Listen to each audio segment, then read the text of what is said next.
प्रभु राम देव भगवान अल्लाह खुदा ईश आदि नाम एक ही शक्ति के हैं। वो कैसा है, कहां है, कैसे मिलता है, किसने देखा है?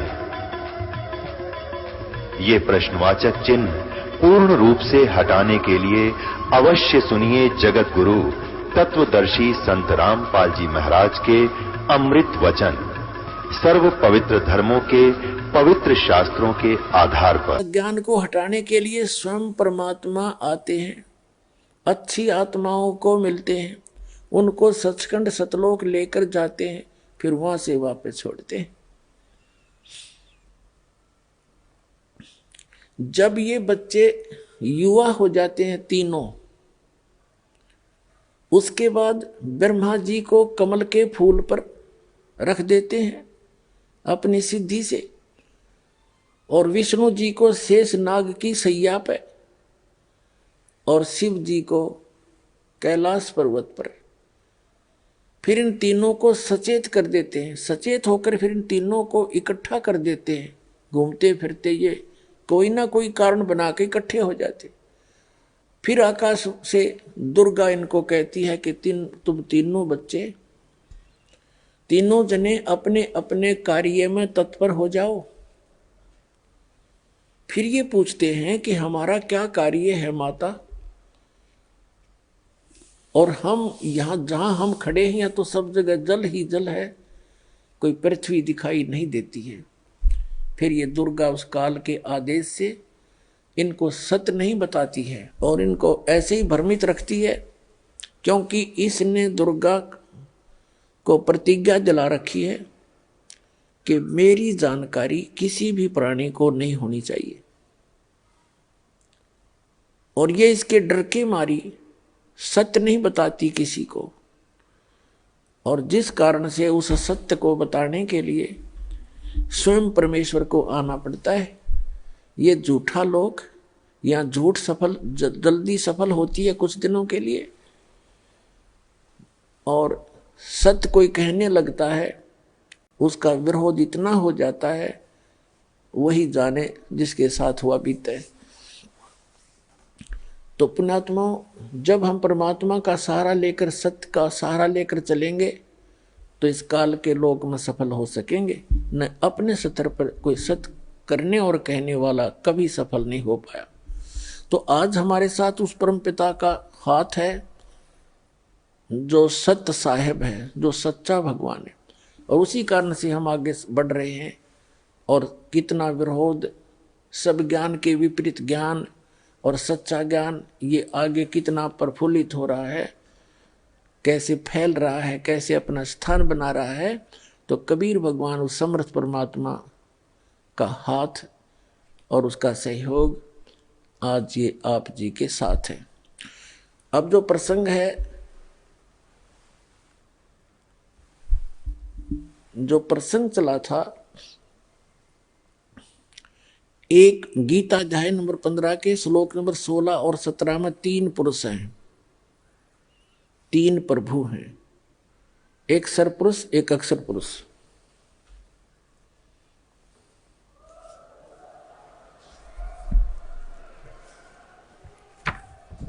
ये देखिएगा श्रीमद् भगवद गीता और जयदयाल गोविंद का इसके अनुवादक है। ये देखिएगा अध्याय नंबर 15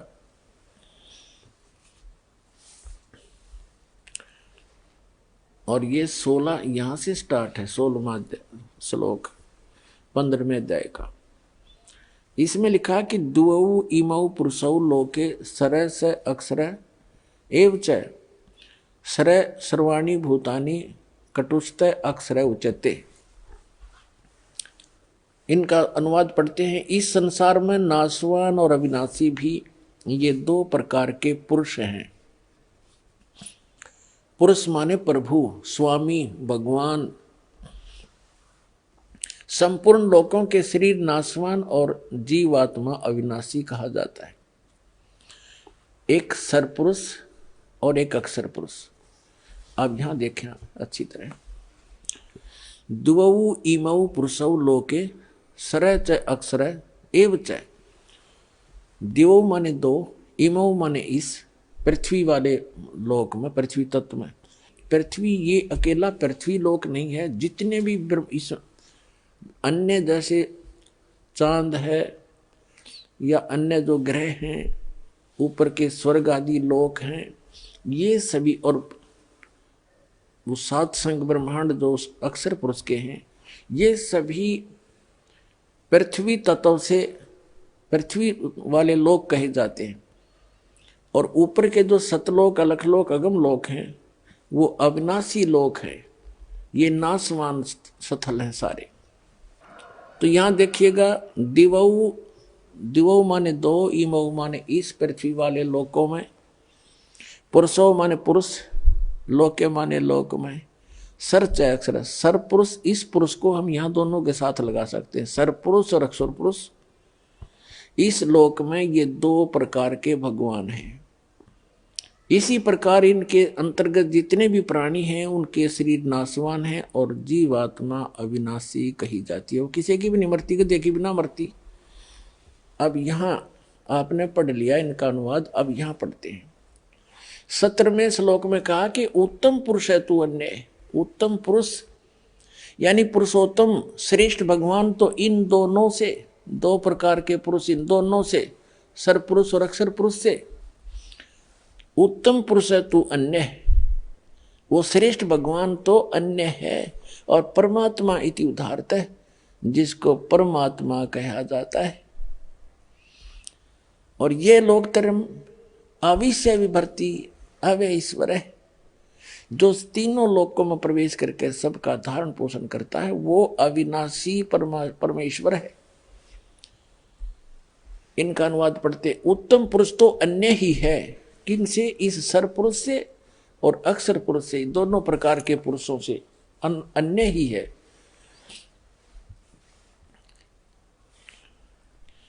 अन्य ही है जो तीनों लोकों में प्रवेश करके सबका धारण पोषण करता है। अविनाशी परमेश्वर परमात्मा इस प्रकार कहा गया है। अब इससे क्या सिद्ध हो गया? तीन पुरुष हैं, एक सर पुरुष, एक अक्षर पुरुष और एक इससे, इन दोनों से अन्य। वो परम अक्षर पुरुष कहो, उसे परम अक्षर ब्रह्म कहो, ये भी कंसेप्ट क्लियर करते हैं। अपनात्माओं 7वें अध्याय के 29वें श्लोक में, अध्याय नंबर 7,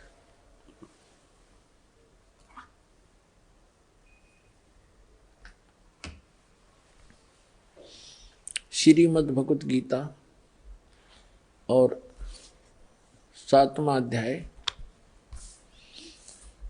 और इसके श्लोक नंबर यहां से देखिएगा 29। यहां इसमें लिखा है कि जरा मरण मोक्षाय माम आश्रित यतन्ति ये ते ब्रह्म तत्विदु कृष्णम अध्यात्म कर्म च अखिलम।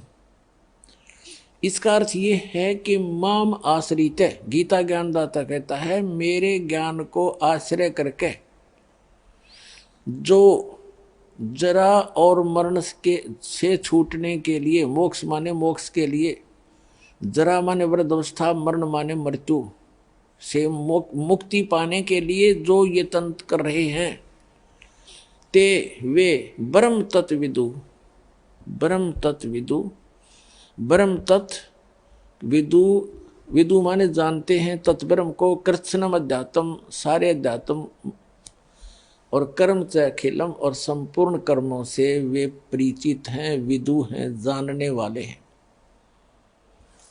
इनका अनुवाद पढ़ते हैं। देखिए,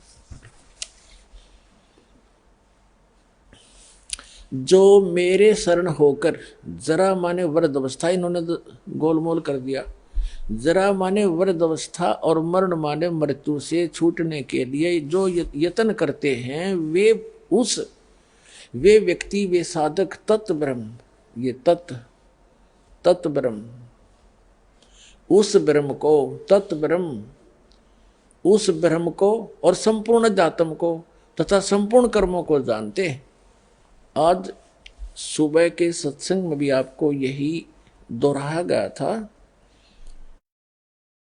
कि जो व्यक्ति उस तत्ब्रह्म से परिचित हो गए और सारे अध्यात्म से, ज्ञान से, कंप्लीट स्पिरिचुअल नॉलेज से और सभी कर्मों से परिचित हो गए कि भाई आज हम किसी की आत्मा दुखाते हैं या किसी से चोरी करके, कोई ठगी करके अपना कोई पैसा इकट्ठा करते हैं, तो वो हमें भोगना पड़ेगा उसका जो प्रतिफल है, और देना पड़ेगा उसको किसी अन्य रूप में, कोई कुत्ता गधा बनकर उसका भार ढोकर, रखवाली करके, बैल बनकर, खच्चर बनकर, या किसी अन्य कारणों से वो वापस देना पड़ेगा।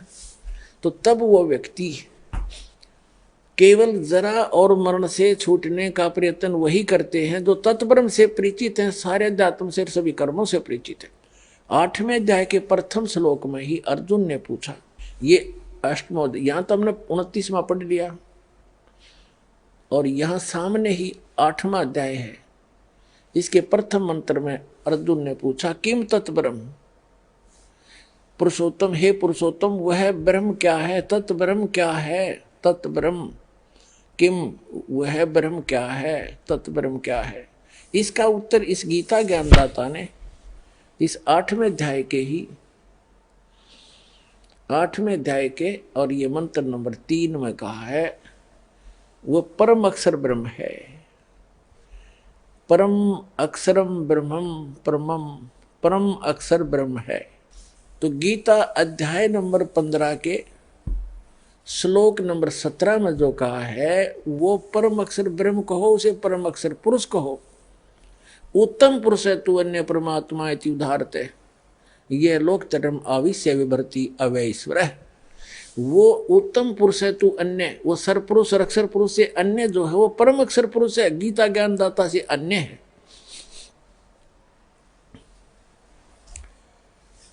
अब क्या बताया 8वें अध्याय के 13वें श्लोक में गीता ज्ञानदाता कहता है, देखिएगा ये 13वां श्लोक है 8वें अध्याय का। ओम इति एकाक्षरम ब्रह्म व्यवहारण माम अनुसमरण, ये प्रियाति तजंदेहम स याति परमाम गतिम।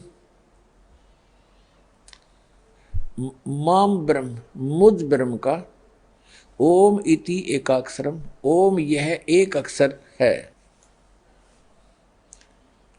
और उच्चारण करके सिमरण करता हुआ, ये प्रियाति तजंदेहम, जो शरीर छोड़कर जाते समय तक जाता है, शरीर छोड़कर जाता है, इसका ओम नाम का सिमरण करता हुआ, स याति परमाम गतिम, वह है ओम से मिलने वाली परम गति को प्राप्त होता है।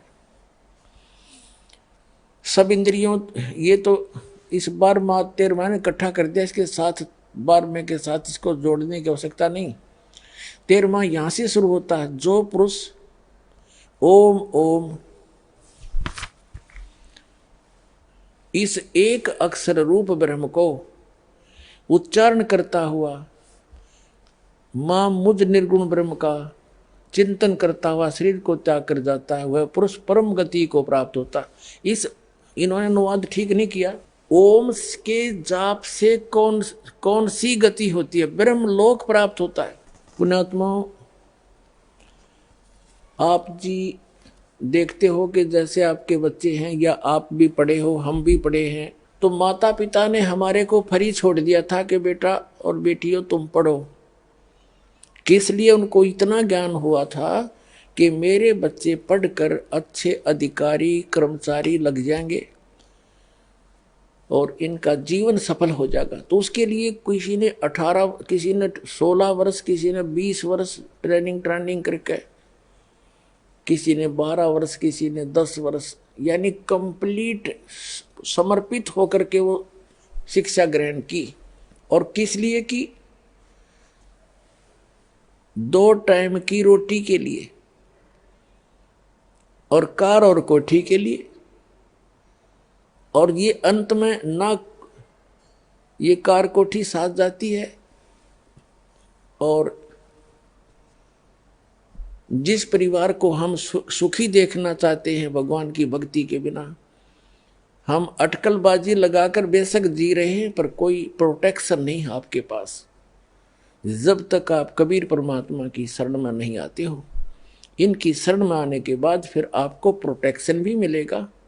तो कहने का भाव दास का यह है कि आप जी कितना समय लगाते हो और किस लिए? एक पेट के लिए, ओनली निर्वाह के लिए। चाहे बिजनेस में लगो तो भी शिक्षा मानते हो, शिक्षा होनी चाहिए, या कोई अधिकारी कर्मचारी बनो। और वो क्या है बस कभी भी मृत्यु हो जाती है।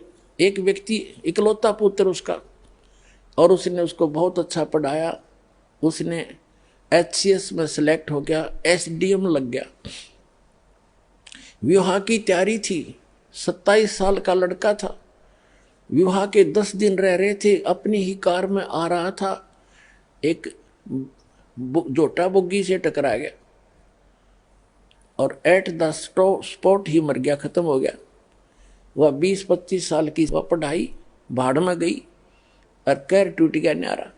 और अब जो आप समय लगाओगे इस मालिक की चर्चा पढ़ने में, सुनने में, भक्ति करने में, आपको यहाँ भी सहारा देगा और आपका सदा के लिए सुख हो जाएगा, सतलोक चले जाओगे। आपको वो स्थान मिलेगा जैसे कि आप यहाँ शिक्षा ग्रहण करके एक छोटा सा रोजगार चाहते हो, अच्छी कोठी हो जा, गाड़ी हो जा, मस्ती मारे कितनी, और उस मस्ती का पता नहीं सेकंड के बाद क्या हो जाए। उसकी तरफ परमात्मा आपको डाइवर्ट करना चाहता है, क्योंकि अब आप शिक्षित हो गए।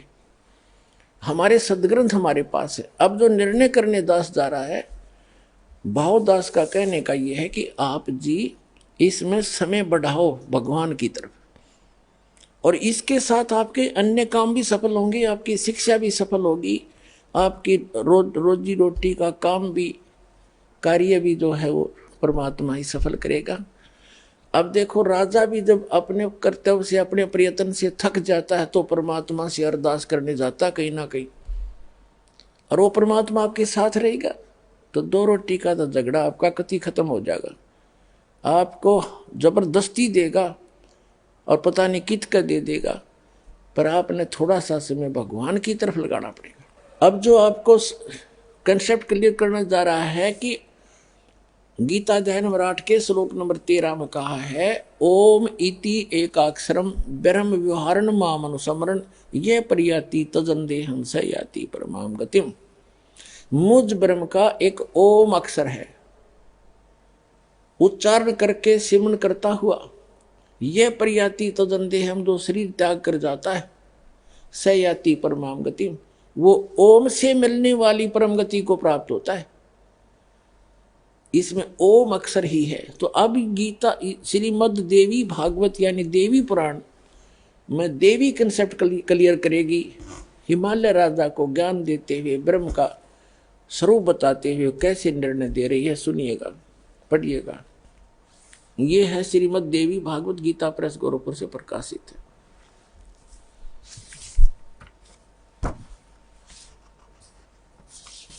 संपादक है हनुमान प्रसाद पोदार चिमनलाल गोस्वामी, और ये यहां से प्रकाशित है।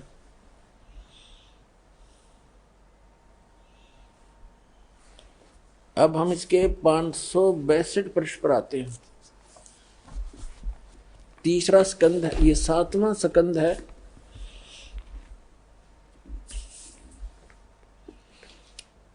और 562 पृष्ठ है। यहाँ पर है देवी के द्वारा हिमालय को ज्ञानोपदेश, ब्रह्म स्वरूप का वर्णन। देवी जी हिमालय राजा को ज्ञान दे रही है। श्री देवी जी ने कहने लगी, पर्वतराज, उस ब्रह्म का क्या स्वरूप है यह बतलाया जाता है, जो प्रकाश रूप, सबके अत्यंत समीप में स्थित, हृदय रूप गुहा में स्थित होने के कारण गुहाचर नाम से प्रसिद्ध।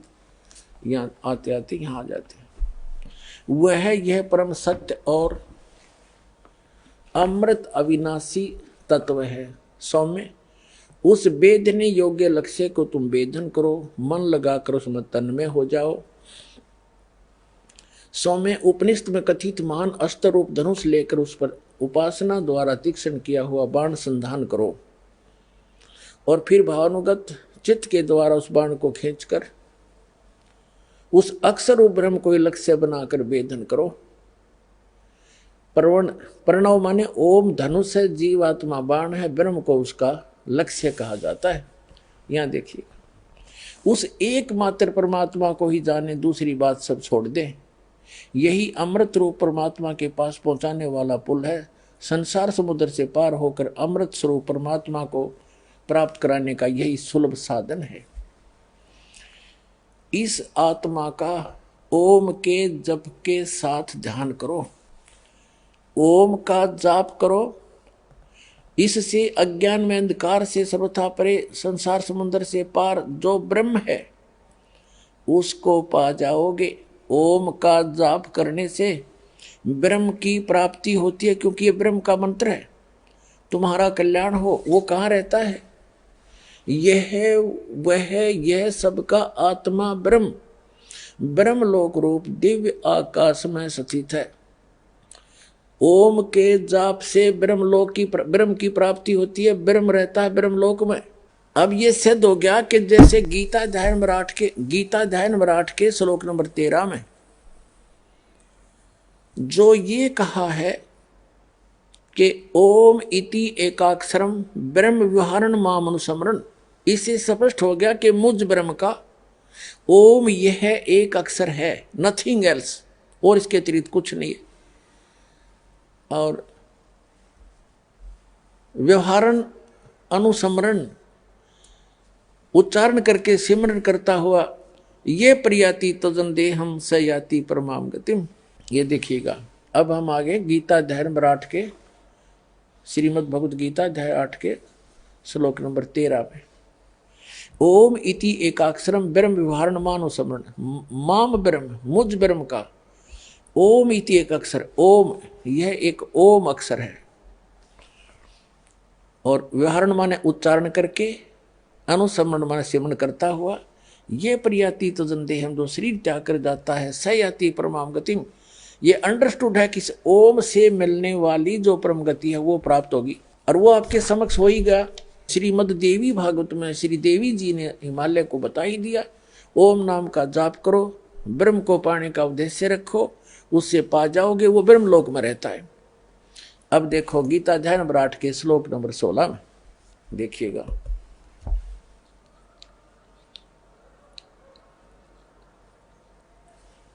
अध्याय नंबर 8 के श्रीमद् भगवद गीता अध्याय नंबर 8 के श्लोक नंबर 16 में, हे अर्जुन, ब्रह्मलोक पर्यंत सब लोग पुनरावृत्ति में हैं। अब पुनरावृत्ति का इन्होंने विश्लेषण भी किया है, ये सटार लगा रखा है, इसका यहाँ विश्लेषण किया है। अर्थात जिनको प्राप्त होकर पीछे संसार में आना पड़े ऐसे, यानी ब्रह्मलोक में गए हुए व्यक्ति भी, साधक भी पुनः लौटकर पृथ्वी पर आते हैं, वो स्थायी स्थान नहीं है। इन्होंने आगे थोड़ी सी गड़बड़ी कर रखी है, देखिएगा इसी में 16वें श्लोक में, हे अर्जुन, ब्रह्मलोक पर्यंत सब लोग पुनरावृत्ति में हैं, परंतु हे कुंती पुत्र, मुझको प्राप्त होकर पुनर्जन्म नहीं होता। अब ये बात इन अनुवादकर्ताओं ने गलती की है। यदि इसको सत्य माने, इसका ये अनुवाद सत्य माने कि मुझे प्राप्त होकर कभी पुनर्जन्म नहीं होता, तो गीता अध्याय नंबर 10 के श्लोक नंबर 12, अध्याय नंबर 4 का श्लोक 5 और 9, गीता अध्याय नंबर 10 का श्लोक नंबर 2, ये झूठे सिद्ध हो जाते हैं, जिसमें ये गीता ज्ञानदाता कहता है कि अर्जुन, तेरे और मेरे बहुत जन्म हो चुके हैं, तू नहीं जानता, मैं जानता हूं। देखिएगा, ये है श्रीमद् भगवद गीता अध्याय नंबर 2 का और श्लोक नंबर 12। न तो ऐसा ही है कि मैं किसी काल में नहीं था, अथवा तू नहीं था, अथवा ये राजा लोग नहीं थे, और न ही ऐसा है कि इससे आगे हम सब नहीं रहेंगे, यानी तेरा, मेरा और सब इनका जन्म मृत्यु पहले भी हुआ है, आगे भी होगा। और चौथे अध्याय के 5 और 9 में तो कंसेप्ट क्लियर कर रखे हैं। देखिए अध्याय नंबर 4 का और श्लोक नंबर यहाँ पर है, ये 5 नंबर। यहाँ से शुरू होता है, बहुनानी में विपतानी विततानी जन्मानी तव च अर्जुन तानी अहम वेद सर्वाणी न तोम वेथम वेतथ परंतम। इसका अर्थ यहाँ पर है, हे परंतम अर्जुन, मेरे और तेरे बहुत से जन्म हो चुके हैं, उन सबको तू नहीं जानता, मैं जानता हूँ। ठीक है, अब फिर 9वें में देखो,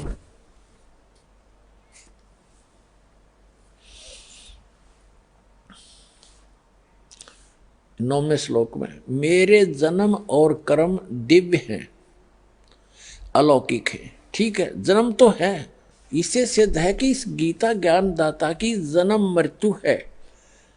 और आगे देखो 10वें अध्याय के दूसरे श्लोक में ये स्वयं स्वीकार करता है कि मेरी उत्पत्ति को ये देवता लोग नहीं जानते। ये देखिएगा, ये 10वां अध्याय है श्रीमद् भगवद गीता का, इसका मंत्र, ये 2 मंत्र यहीं पर है। मेरी उत्पत्ति को, प्रभव माने उत्पत्ति को, यह लीला से प्रकट थी, अपने आप कह रहे, मेरी उत्पत्ति को न देवता लोग जानते हैं और न महर्षि जन जानते हैं, क्योंकि मैं सब प्रकार से देवताओं का और महर्षियों का आदि कारण हूं।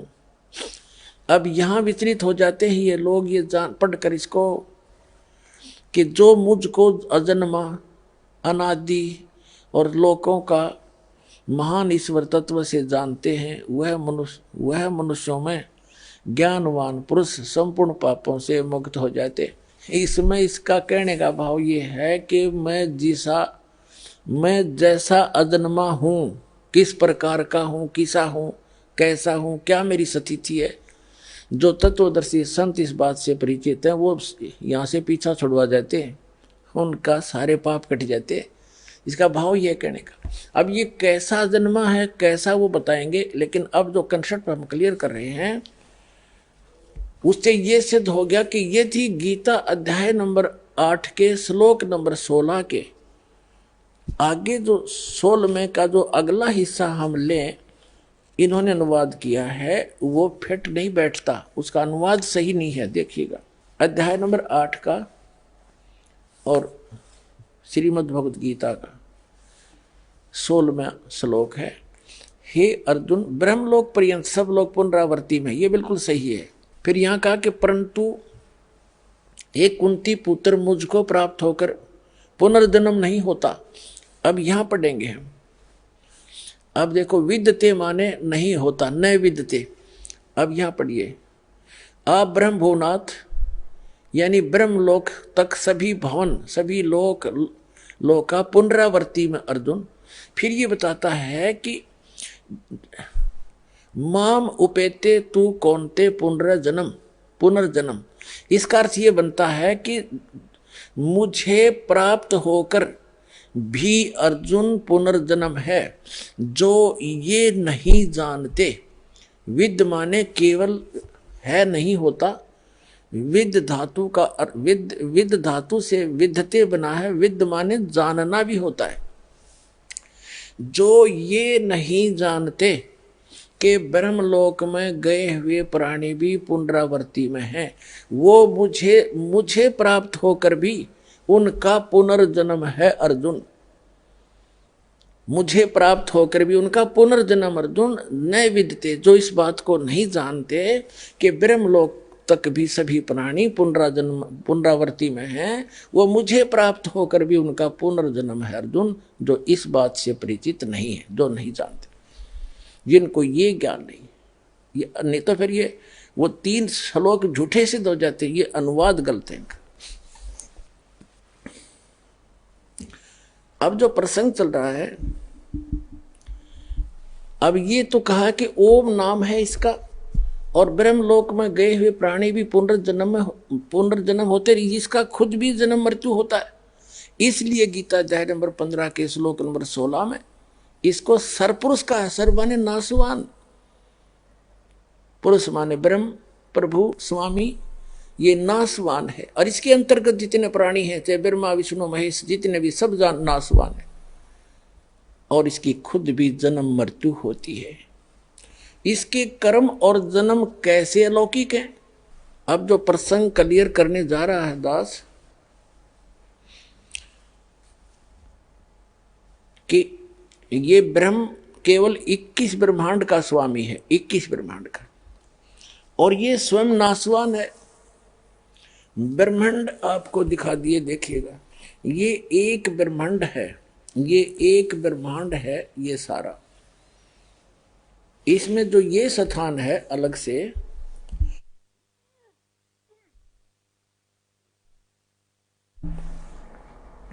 इस ब्रह्मांड के अंदर एक ऐसा गुप्त स्थान है जहां परमेश्वर अन्य रूप धारण करके कबीर जी रहते हैं, जिसके विषय में इन ब्रह्मा विष्णु महेश और काल और दुर्गा को भी मालूम नहीं है। ये ऐसा गुप्त स्थान है ऐसे। अब ये एक ब्रह्मांड है, ये सारा एक ब्रह्मांड है।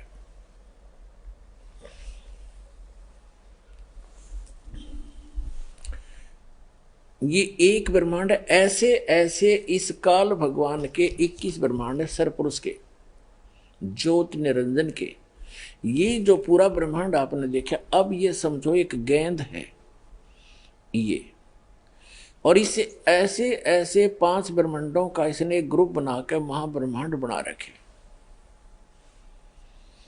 और ऐसे ऐसे 4 महाब्रह्मांडों में 20 ब्रह्मांड रोक रखे हैं। इसकी अतिरिक्त 21वां जो ब्रह्मांड है उसने यहां बनाया अलग से। ये वैसे समझाने के लिए, लिखने के लिए स्थान लेना पड़ा, नहीं तो ये इसी आकार के आयु समझो, सारा ही ऐसा आकार इसका। और यहां एक तपतशिला है, ये 11वां द्वार है, ये 11वां द्वार है जो 21 ब्रह्मांड से पार कराएगा, जो परब्रह्म के लोक में पहुंचती है। ये भी एक भंवर गुफा ऐसे गोल आकार के हैं, ये आगे जाते हैं।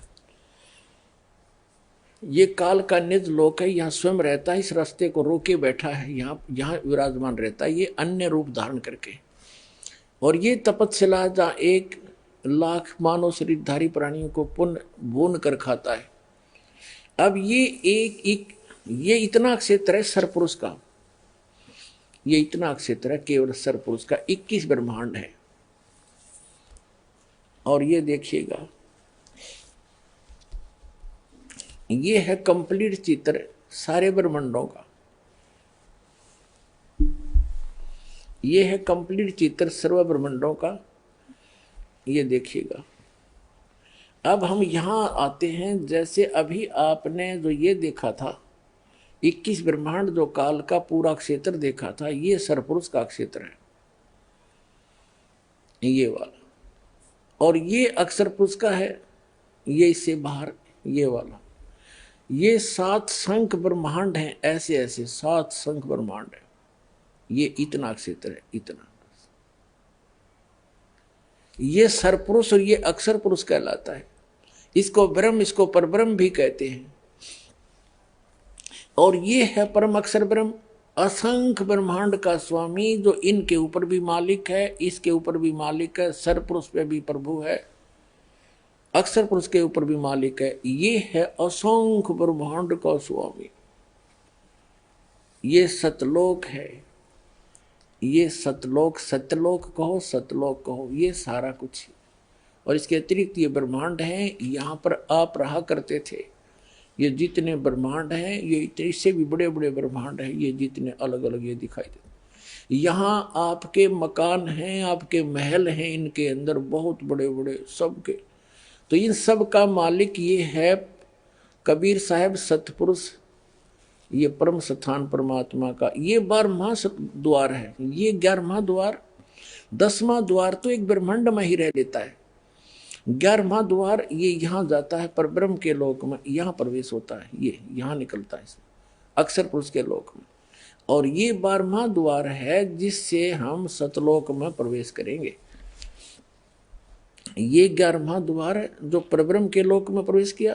ये 12वां द्वार है जो परम अक्षर ब्रह्म के लोक में, यानी सतलोक में, सतपुरुष में के लोक में प्रवेश करेंगे। यहाँ पूरी रहने की व्यवस्था है, और सब बाग बगीचे हैं, सदाबहार वृक्ष हैं, सदाबहार मेवा है, और सभी पदार्थ वहां के अमृत हैं। जैसे गंगा का जल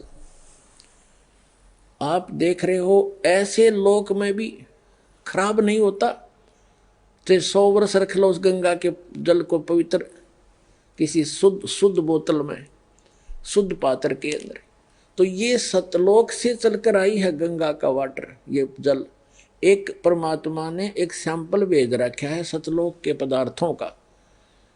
तो वहां दूध, दही और जैसे जल, इन सब की सरोवर भरे हैं, वो कभी नष्ट नहीं होते। और सदाबहार वृक्ष से बड़े बड़े महल आपके वहाँ खाली पड़े हैं। आपके ही महल के आसपास इतने बहुत बढ़िया सुंदर मेवा, हर तरह के भोजन आपकी रसोई में भरे पड़े हैं।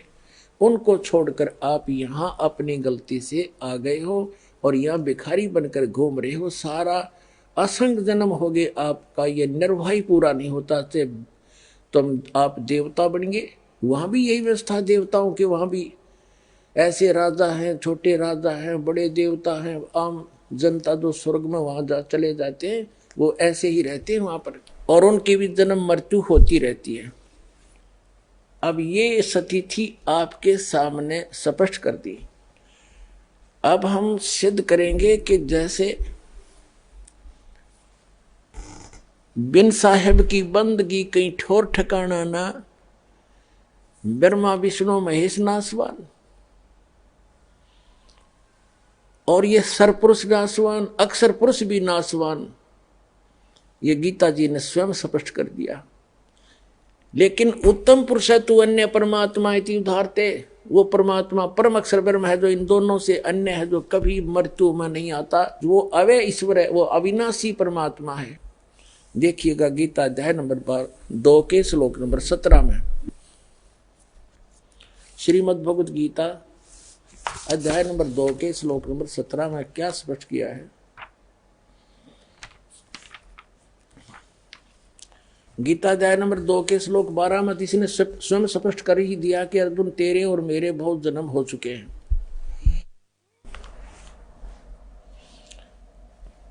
इसमें स्पष्ट कर दिया कि न तो ऐसा है कि मैं किसी काल में नहीं था अथवा तू नहीं था, ये राजा लोग नहीं थे,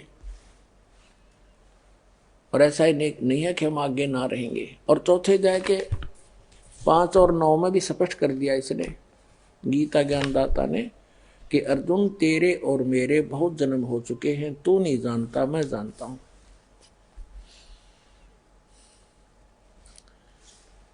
ये 5वां है, हे परंतम अर्जुन मेरे और तेरे बहुत जन्म हो चुके हैं, उन सबको तू नहीं जानता मैं जानता हूं।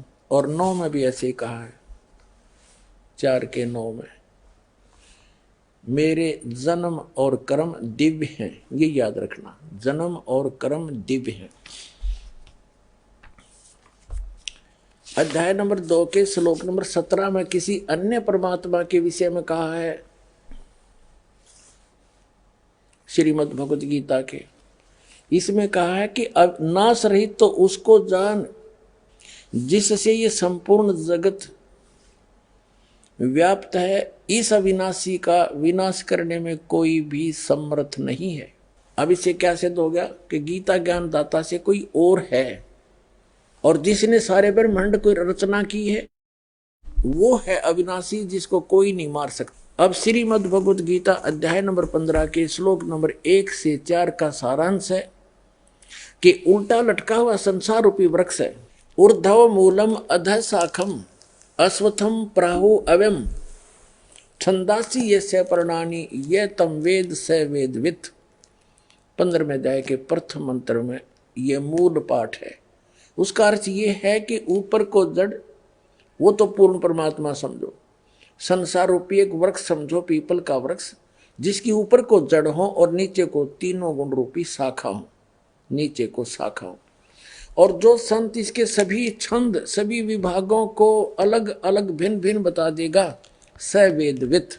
ये देखिएगा, ये पूरा संसार रूपी वृक्ष समझो।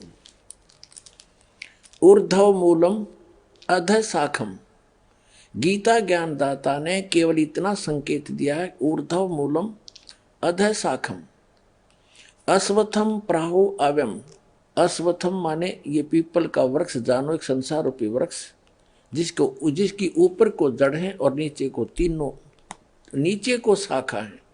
और छंदासी यस्य पर्णानि, जिसके सभी विभाग पत्ते आदि को, यह तम वेद, जो जानता है उस अज्ञान अंधकार में छुपे हुए को। स वेदवित, वो तत्वदर्शी संत है, वह वेद के तात्पर्य को जानने वाला। तत्वदर्शी संत की पहचान भी बताई है। अब देखो तो पुण्यात्माओं, जैसा कि आपको बहुत बार बताया है, समझाया है, दिखाया भी है कि ऋग्वेद मंडल नंबर 9 सूक्त नंबर 86 86, मंत्र नंबर 26 और 27 में, ऋग्वेद मंडल नंबर 9 सूक्त 82 मंत्र 1 2 3 में, ऋग्वेद मंडल नंबर 9 सूक्त 54 यानी 54 के मंत्र नंबर 3 में, ऋग्वेद मंडल नंबर 9 सूक्त 20 मंत्र 1 में, ऋग्वेद मंडल नंबर 9 सूक्त 94 यानी 94 के मंत्र 1 में, ऋग्वेद मंडल नंबर 9 सूक्त 95 के 95 के मंत्र 2 में, ऋग्वेद मंडल नंबर 9 सूक्त 96 यानी 96 के मंत्र 16 से लेकर 20 तक। ये कंसेप्ट ये स्पष्ट किया हुआ है कि वो परमात्मा जो पूर्ण ब्रह्म है, सारी ब्रह्मांडों का रचनहार, वो ऊपर की लोकों में रहता है। भुवन ऊपरी तिष्ठति, सब लोकों के ऊपर बैठा है और वहां से गति करके आता है, अच्छी आत्माओं को मिलता है और उनको ज्ञान से उपदेश देने के उद्देश्य से आता है और अपने अध्यात्म ज्ञान को, कंप्लीट स्पिरिचुअल नॉलेज को वो स्वयं ही बताता है। और वो एक कवियों की तरह आचरण करता है, लोकोक्तियों के माध्यम से, कविताओं के माध्यम से, कविताओं से वो ज्ञान प्रचार करता है, यानी पद्य भाग में। और जिस कारण से वो एक प्रसिद्ध कवियों में से भी एक प्रसिद्ध कवि की भी पदवी प्राप्त करता है, लेकिन वो स्वयं खुदा होता है, खुद अल्लाह होता है, खुद भगवान होता है। वो सारी सृष्टि का रचनहार होता है, अपने द्वारा रची हुई सृष्टि को ठीक ठीक वो स्वयं ही आकर बताता है। तो उस परमात्मा ने आकर फिर कंप्लीट स्पिरिचुअल नॉलेज दिया है, वो सूक्ष्म वेद कहलाता है, जिसको इस काल ने छुपा दिया था। उसमें भगवान ने स्वयं बताया है कि कबीर अक्षर पुरुष एक पेड़ है और सरपुरुष वा की डार, ज्योति निरंजन कहो, काल कहो, सरपुरुष कहो, ब्रह्म कहो, सर ब्रह्म कहो, सरपुरुष वा की डार और तीनों देवा शाखा हैं, ये पात रूप संसार। उस परमेश्वर ने ये अध्यात्म ज्ञान, ये तत्व ज्ञान स्वयं आया बताया और वो एक तत्वदर्शी संत की भूमिका भी करते हैं, एक अच्छे दास की भूमिका भी करके हमें दिखा के जाते हैं। भाई यहाँ के इस झूठे यश की, इस झूठी महिमा के लालच में अपना जीवन नाश मत करना, लोक लाज से बचकर रहना। जैसे कोई कितना ही अच्छा राजनेता हुआ है या कोई अच्छा कोई राजा हुआ है, उसने अच्छे नेक काम किए, क्योंकि अच्छे आदमी का स्वभाव अच्छा ही होता है, वो पूर्व जन्म के संस्कार होते हैं, पूर्व जन्म के संस्कारों से वो राजा बनता है या कोई अच्छा राजनेता बनता है, धर्म नेता बन जाता है। और आगे सतभक्ति ना करने से वो स्वयं तो कौवा बन गया और पीछे से उसके द्वारा किए गए विकास के कार्यों के कारण उसकी एक स्टैच्यू बना दी, मूर्ति बना दी। एक वर्ष में एक दिन उसका पानी पात मार के, धो धा के, धूप धाप दे के, माला डाला वो उसकी पार्टी वाले, और वो कौवा बन के उसी के ऊपर बैठ के माथे में बीट करने लग रहा है परमाने। तो ये बताया है, मन तू सुखे सागर बसरे और ना ऐसा यश रे। उस सतलोक में चल भाई, इससे बढ़िया तेरा और कोई यश नहीं, कोई महिमा नहीं। यहाँ की फोकट महिमा है। आज राजा है, कल गधा बन जाएगा, बता के महिमा हुई यहाँ की।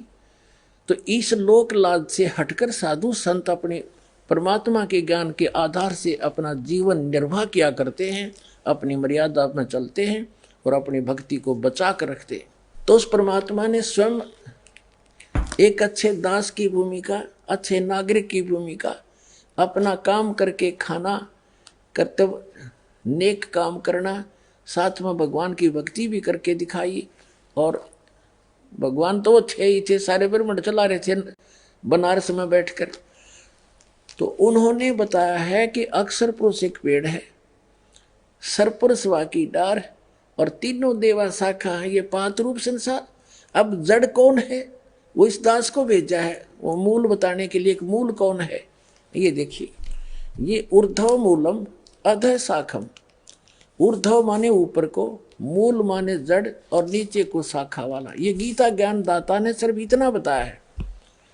और छंदासी यस्य प्रणानी, जिसके ये छंद माने विभाग, जड़, तना, डार, ये शाखा और पत्ते, इन सब को जो बतावेगा स वेदवित। ये देखिए श्रीमद् भगवत गीता अध्याय नंबर 15 का श्लोक नंबर 1 में देखिएगा। ये अथ पंथ 10वां अध्याय 15वां। ऊर्ध्व मूलम अधः शाखम अश्वत्थम प्राहु अव्यम छंदासी यस्य प्रणानी ये तम वेद स वेदवित। इनका उदाहरण, इनका अनुवाद पढ़ो, कितना अड़ंगा है इसमें।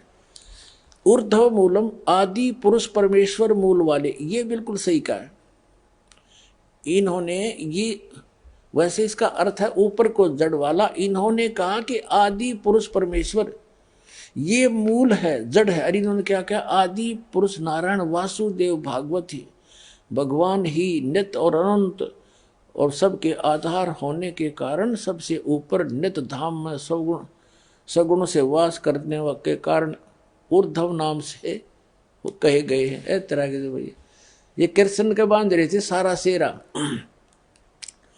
आज ये है आदि पुरुष परमेश्वर, ये बिल्कुल ठीक है। ये आदि पुरुष परमेश्वर कौन है, ये श्री कृष्ण नहीं है। यहां भूल लग रही थी इनको, ये श्री कृष्ण जी को मान रहे थे कि ये आदि पुरुष परमेश्वर है।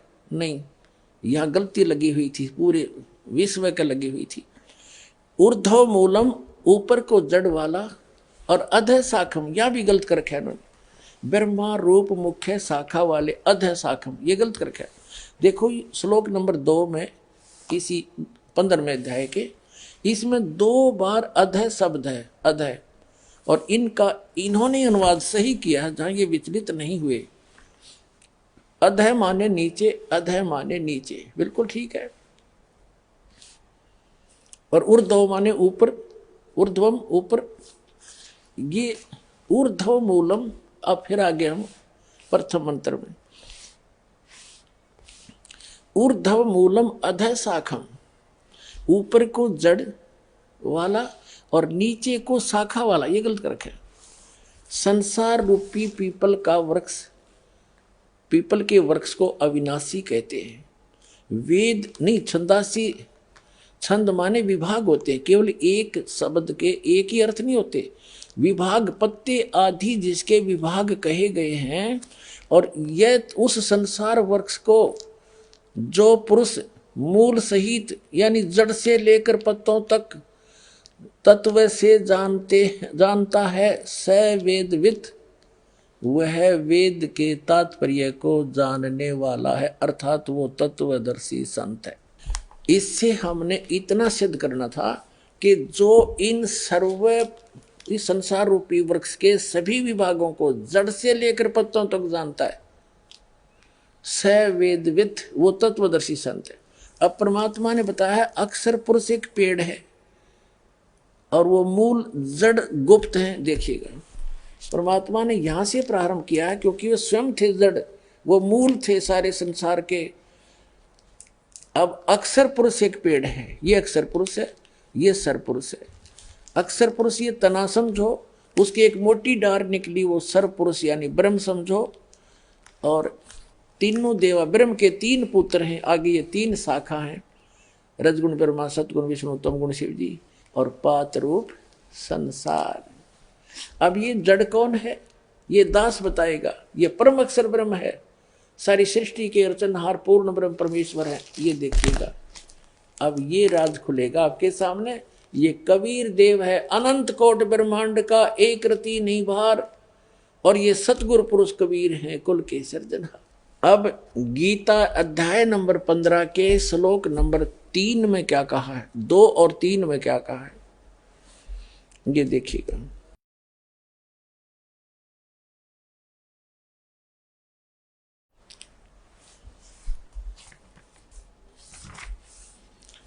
अब ये एक आपने पढ़ लिया, ये स्पष्ट हो गया, ये आपने पढ़ लिया सारा। अब दूसरे में देखते हैं, उस संसार वृक्ष की तीनों गुण रूप, रजगुण ब्रह्मा सतगुण विष्णु, तीनों गुण रूप, ये जल से बड़ी हुई नहीं। विषय पर वाला शाखा, विषय पर वाला शाखा, विषय विकारों वाली ये शाखाएं हैं, नीचे और ऊपर, सर्वत्र नहीं। देखो अब हम फिर इसका सहयोग लेंगे। ये पृथ्वी लोक पर ज्ञान बोला जा रहा था, ये देखिए, ये पृथ्वी लोक पर ज्ञान बोला जा रहा था, ये पृथ्वी लोक है। और पृथ्वी लोक, ये तीन लोकों के ऊपर ब्रह्मा जी, विष्णु जी और शिव जी, विष्णु जी, ब्रह्मा जी और शिव जी का आधिपत्य है। पृथ्वी लोक, इस पाताल लोक और स्वर्ग लोक पर। आइए अब हम उन श्रद्धालुओं के अनुभव जानते हैं जो जगत गुरु तत्वदर्शी संत रामपाल जी महाराज जी से दीक्षा प्राप्त कर चुके हैं तथा उनके द्वारा बताए गए भक्ति मार्ग पर चल रहे हैं। नमस्कार सर। सत साहिब जी। सर क्या नाम है आपका? केसर सिंह मेहरा, ग्राम ब्यूराखाम, काठगोदाम, जिला नैनीताल, उत्तराखंड। सर, संत रामपाल जी महाराज की शरण में आने से पहले आप क्या क्या भक्ति साधनाएं करते थे? संत रामपाल जी महाराज की भक्ति करने से पहले परंपरागत जो साधनाएं होती हैं, जैसे शिवरात्रि पर व्रत रखना, शिवलिंग पर जल चढ़ाना, शेरावाली माता के भजन गाना, कीर्तन भजन करना और उनके व्रत रखना, और हनुमान जी के भी बहुत व्रत रखे और इस प्रकार की साधनाएं करते रहे। और जन्माष्टमी पर भजन कीर्तन गाना, रात भर जगना, उनके भजन कीर्तन गाना, इस प्रकार से बचपन से ही ये साधना किया करता था। इसके बाद में 28 फरवरी 1983 को सतपाल महाराज जी से मैंने नामदान लिया महाशिवरात्रि के दिन। उस साधना को मैंने जो है 30 वर्ष तक उस साधना को मैंने उनके बताए हुए उन मंत्रों को उनको मैंने साधना की। सर, आपने बताया कि आप हिंदू रीति रिवाजों के अनुसार पहले भक्ति साधना करते थे तथा उसके बाद सतपाल जी महाराज की शरण में गए, तो आपको इन सभी भक्ति साधनाओं से क्या क्या लाभ हुए? जी, मुझे इन भक्ति साधनाओं तो कोई विशेष लाभ तो हुआ नहीं, लेकिन मेरा बचपन से ही ऐसा होता था कि मैं कहीं कीर्तन हो जाए, भजन हो जाए, जागरण हो जाए, मेरी आत्मा रुक नहीं पाती थी। मेरे पैर स्वतः उस तरफ को बढ़ जाते थे। भजन कीर्तन गाता था और काफ़ी साधनाएं किया करता था, लेकिन पूर्ण शांति मिल नहीं पा रही थी। उसके बाद में फिर मैं सतपाल महाराज की शरण में गया, वहाँ भी मुझे पूर्ण शांति नहीं मिली, अनेकों प्रश्न उठते रहे और मैंने वो साधना लगभग 30 वर्ष तक की। सर, आपने बताया कि हिंदू रीति रिवाजों के अनुसार भक्ति करते थे, फिर आप सतपाल जी महाराज की शरण में गए, लेकिन वहां जाने के बाद आपको कोई लाभ प्राप्त नहीं हुआ, तो आप संत रामपाल जी महाराज की शरण में कैसे आए? इसके पीछे भी सर एक कहानी है कि मैं पेशे से ऑटो चलाता हूं और ऑटो में एक दिन मैं बैठा हुआ था, एक महात्मा जी बैठे उस ऑटो में पैसेंजर बन करके, तो उनसे मेरी कुछ ज्ञान चर्चा चल रही थी। तभी उसी ऑटो में एक भगत जी बैठे थे, रामपाल जी महाराज के भक्त थे, वो MSc थे और नरेंद्र उनका नाम था, वो बैठे थे। तो उनसे मेरी चर्चा चल रही थी, बीच में टोक दिया उन्होंने। वो बोले, भाई किस बारे में बात चल रही है? आत्मज्ञान के बारे में, तत्व ज्ञान के बारे में। बोले क्या? उन्होंने कहा, क्या इस ब्रह्मांड में कोई तत्वदर्शी संत है क्या इस समय? मैंने कहा क्यों नहीं है, क्योंकि मुझे अपनी भक्ति पर, अपने गुरु पर बहुत अभिमान था, कुछ शास्त्रीय ज्ञान अवश्य था और हम उसी को घोटा करते थे। तो उस लड़के ने मुझसे 2-4 क्वेश्चन किए। उसने कहा, ये संसार किसने बनाया, कितने दिन में ये दुनिया बनी, और ब्रह्मा विष्णु महेश के माता पिता कौन हैं, तो और ये संसार को कहते हैं एक भगवान है, एक परमात्मा है, वो परमात्मा कौन है। ये सब बातें जब उन्होंने मुझसे कही तो मेरे पास में उसको संतुष्ट करने के लिए कोई उत्तर न था। मैं बड़ा आघात पहुंचा। पहली बार मुझे ऐसा लगा एक छोटे से बच्चे ने मुझे, मतलब मेरे अहंकार को हिला के रख दिया और उसका मेरे पास में कोई उत्तर ना था। तभी कुछ समय बाद मुझे एक पुस्तक मिली, ज्ञान गंगा। जब मैंने ज्ञान गंगा पुस्तक पढ़ी तो आप यकीन नहीं मानेंगे, उस पुस्तक को पढ़ के मुझे इतना आनंद आया और आंखों में आंसू भरे आए। सारी रात में सो ना सका और मुझे ऐसा लगा, हे परमात्मा कि आप कहाँ खोए हुए थे। तो मुझे इतना मेरे बेचैन कर दिया और मैं उसमें एड्रेस देखा, भगत जी से कहा मैंने, भगत जी मुझे इस संत का एड्रेस बता दो, उसका पता बता दो। तो तो हम जिस प्रकार से हम वहाँ पर पहुँचे बरवाला में, जब अंदर गए तो हमने वहाँ जैसी व्यवस्था देखी, इतना आनंद आया, हमें भोजन पानी मिला। उसके बाद में हमने संत रामपाल जी महाराज से 27 जुलाई 2013 को नामदान लिया। तो संत रामपाल जी महाराज की शरण में आने के बाद आपको कोई लाभ भी प्राप्त हुए? हाँ जी, संत रामपाल जी महाराज की शरण में उनकी बताई हुई भक्ति करने से मुझे कई लाभ हुए हैं। एक लाभ तो मुझे ये हुआ कि मेरे कान में अचानक मवाद आया और दर्द होने रहने लगा, और मैं डॉक्टर के पास में गया, बेस हॉस्पिटल हल्द्वानी में गया, पर्चा बनाया, दिखाया। डॉक्टर ने कहा आपके कान का पर्दा फट चुका है। उस कान से मुझे सुनाई भी नहीं देता था और कई समय तक महीनों तक सुनाई नहीं दिया। तो उन्होंने, उन दिनों बरसात का सीज़न था, तो उन्होंने कहा भाई तुम्हारे कान का ऑपरेशन होगा। तो मैं चला आया, बोले बरसात के बाद आना। परमात्मा सदगुरु रामपाल जी महाराज की ऐसी दया हुई कि उन मंत्रों को जपने से, मतलब इतनी शक्ति है उन मंत्रों में, उन मंत्रों के जपने मात्र से ही, बिना दवा के ही उनकी दया से मेरा जो है कान का पर्दा अपने आप ठीक हो गया और मैं उस कान से सुनने लगा। आज मैं पूर्ण तरह स्वस्थ हूँ। एक लाभ मेरे साथ और हुआ सर, वो लाभ ये हुआ कि एक ज़मीन और थी हमारी, उसका बंटवारा होना था। भाई ने बेईमानी करी, उसमें नहीं कर पाए बंटवारा उसका। उन्होंने बोला ये मेरी ज़मीन है, मैंने खरीदी है, तो मतलब इस तरह से। तो उसके बाद में फिर मैंने अपने गुरु महाराज जी से दूसरी ज़मीन का भी बंटवारा होना था, मकान का बंटवारा होना था, तो वो हो नहीं पा रहा था। तो उन्होंने मेरे संग धोखा किया था।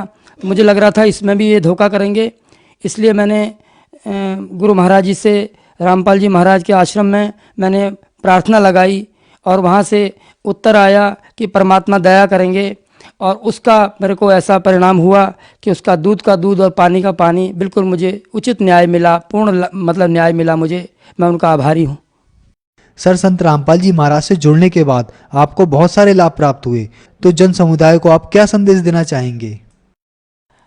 जी, मैं जन समुदाय को संदेश तो क्या दूं, हाथ जोड़ के प्रार्थना कर सकता हूं कि जो लोग भी, जहां तक भी मेरी आवाज़ जा रही है, सभी लोगों से मेरी ये प्रार्थना है कि तत्वदर्शी संत पूर्ण कबीर साहब के अवतार इस धरती पर, इस ब्रह्मांड में आ चुके हैं और जल्द ही वो सतयुग इस धरती पर ला रहे हैं।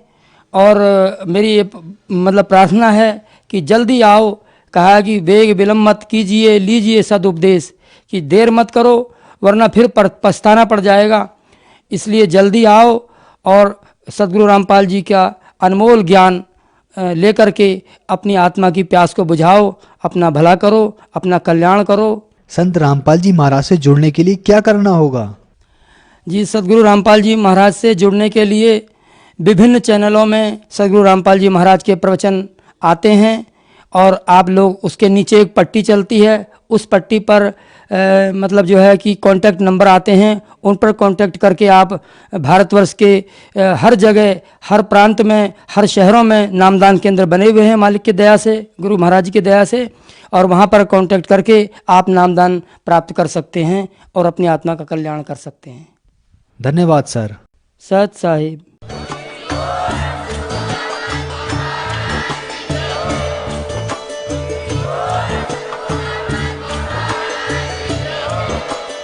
आप सुन रहे थे जगत गुरु तत्वदर्शी संत रामपाल जी महाराज जी के मंगल प्रवचन। अधिक जानकारी के लिए विजिट कीजिए हमारी वेबसाइट www.jagatgururampalji.org। संत रामपाल जी महाराज जी के शुभ आशीर्वाद से पूरे विश्व भर में 500 से भी ज्यादा नाम दीक्षा केंद्र हैं, जिन पर संत रामपाल जी महाराज जी द्वारा ऑनलाइन निशुल्क नाम दीक्षा दी जा रही है। अपने नजदीकी नाम दीक्षा केंद्र का पता करने के लिए संपर्क करें 8222880541।